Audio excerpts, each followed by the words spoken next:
Alright guys, welcome back. So, this is going to be a quick one, and I know I say that about every video and then it's 45 minutes long, but that's not going to be the case. We're looking at blacksmithing in TBC. Before we get into it, obviously make sure you like, subscribe, check out the other videos. If you're looking forward to TBC, you can feel that hype building for TBC, then there's going to be plenty of content on the channel already that you can go back and watch, and plenty that you can watch in the future. You know, I aim to get a good few videos out a week to cure your TBC appetite, shall we say. We've already done alchemy. We've looked at alchemy. That was quite a long one because there's a lot to go over in alchemy, because every class can potentially have alchemy as their profession. Whereas blacksmithing is more niche, I would say. There's only really two classes that I would personally recommend to be a blacksmith. That's a shaman and a warrior. Enhancement shaman specifically. Obviously there's ret paladin as well, but they don't count, do they? But in all seriousness, ret paladins, yeah, it's still, you know, the weapons are still very, very good for them. You could say rogue. We could bring rogue into it as well, but I'm just going to focus on shamans and warriors, because rogues have got lots of options for weapons that they can get, and the minor benefits that you get from blacksmith are not really that great. Don't forget, just before we get too far, there will be a hidden movie quote somewhere in this video about blacksmithing. There'll be a movie quote. If you say it in the comments, once all of these profession videos are finished, all the correct comments will be basically put into a draw, and someone will be contacted and they'll win 1 month game time. I'll be obviously live streaming that as well over on Twitch. So good luck, hope you find it, but yeah, this is just a quick explanation of how it works. So what we're going to do is, firstly, we're going to look at the benefits of blacksmithing, like why you would want to pick the profession up in the first place as your specific class. That's a very important point. Then we're going to look at the specializations, basically, you know, armorsmith, weaponsmith. We know they're the two specializations, but you know how deep you can go in each of them, and again, which one's right for you. Then we're going to look at plans, so that they're the recipes, so the plans that you can learn, so what you can craft, which is quite noteworthy. Not all of them, just some noteworthy ones, and how you're going to obtain those plans. And then really just some final thoughts from me on what I think what a blacksmith brings to the table, like why you would pick blacksmithing. But again, that's purely subjective. That's absolutely just my opinion. You can shoot me down and say, no, I'm a priest, I want to be a blacksmith. That's fine if that's what you want to be. But I'm going to tell you why I would be a blacksmith, you know, on specific classes. So again, the end is purely just my thoughts. So if we just kick straight off with the benefits of blacksmith. Honestly, again, this is probably quite opinionated as well. I would say it's just a weapon. There's not really much else a blacksmith brings. They do bring other things, so we can talk about those, like the adamantite, weight stones, and sharpening stones. If you're a fury warrior or an enhancement shaman as a blacksmith, it's going to be nice to make those, but you don't actually get the full benefit, because ultimately you want to be raiding as a melee DPS, a non-feral DPS, melee DPS. You want to be raiding with an enhancement shaman who's putting Wind Fury down, or even a resto shaman, elemental, whatever, just putting Wind Fury down. So you can't use 2 weight stones. You need to, obviously, you can use a normal enchant on your main hand weapon, but you'll need to not use temporary enhancement. You can still use it on the offhand, so you'll get the crit will count across both your weapons, obviously, but the weapon damage will still suffer the dual wield penalty. So the damage, you're not going to get the full benefit of the damage increase from the stone on your offhand like you would if it was on the main hand. Not a big deal, you know, you're still going to want to use them in raids, but I wouldn't class using blacksmith as your main profession as a benefit just because you can make weight stones or sharpening stones. They're nice, but buy them off the auction house from someone who's not min-maxing and wanting to put the most out with their class. You know, you could use your profession slot somewhere else if you didn't get the massive weapon. Because as I say, they're the main reason for enhancement shamans, probably more so than warriors, I would argue. They're massive, you know, and you can upgrade them as you go along throughout the expansion. So it's not like, oh, you're going to be dropping blacksmith in tier 5 because, you know, you can start getting better weapons. You know, you can keep these upgraded throughout the entire expansion. I don't want to go into the weapons straight away. So I don't want to just put them on screen now and saying these are the weapons you can make, because we're going to get into that in the section where we're talking about crafting and what you can craft and where you get the plans. But first, we'll go on to specialization and why it's important. So if we think whether you go armorsmith or weaponsmith, there's not really much reason to go armorsmith. Don't get me wrong, there's some nice armor that you can make, but you can get better, whereas the weapons are going to last you a long time. So I'll put on screen now how you can become an armorsmith. You know, this is a quest that you get at level 40.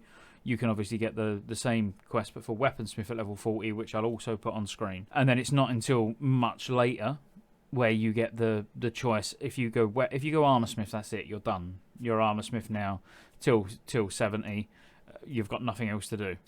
If you're a weaponsmith, you've then got a later choice to make, where you decide whether you go into being a hammersmith, which is maces, obviously, one hand, two hand, or axes or swords. Now, you're going to want to go maces in pretty much all circumstances, because the maces have just got such a sick proc. You know, the haste, like the one-handed maces for fury, for enhancement, you know, they've got an amazing proc. And then if you're using a two-hander for PvP, obviously the two-handed mace is godly with the stun on it as well, which is just amazing. Obviously, I'll start putting these on screen now. I was going to leave it till we got to the crafting the actual, you know, what you can craft section. But you need to see, you know, the one-handed maces and the two-handed mace. We can then have a look at the other ones when we get to what plans you can get and how you get them. But for me, maces are a clear winner. So Master Hammersmith is a clear winner.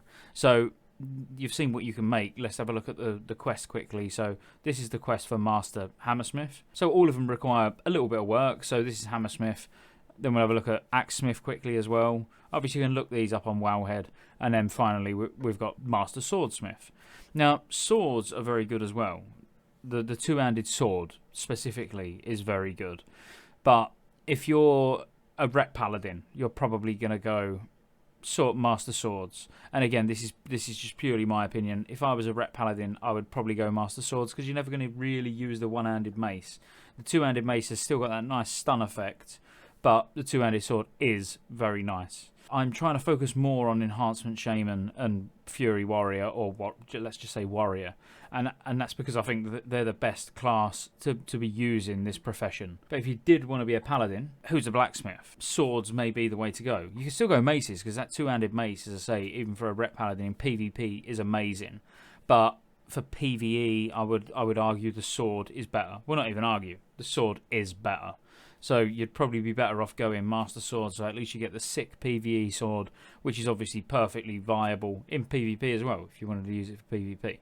And then the things you can craft. So I'm only going to just show you a few patterns. So just in-game on Atlas Loot, we can have a look through a few of the things you can get. Not even going to talk about them, to be honest with you.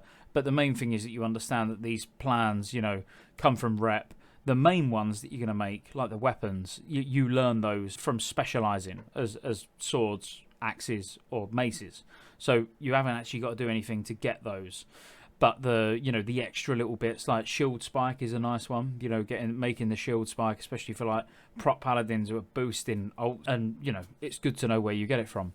And then you've got, you know, the sharpening stones and that come from Cenarian Expedition. Obviously it's only honoured, so that's not difficult to get. Then outside that, it's random patterns. You know, there's some nice tank embracers. You know, there's a lot of like odd items that you can make, but ultimately, you know, my opinion is that you would be going blacksmithing for the weapons.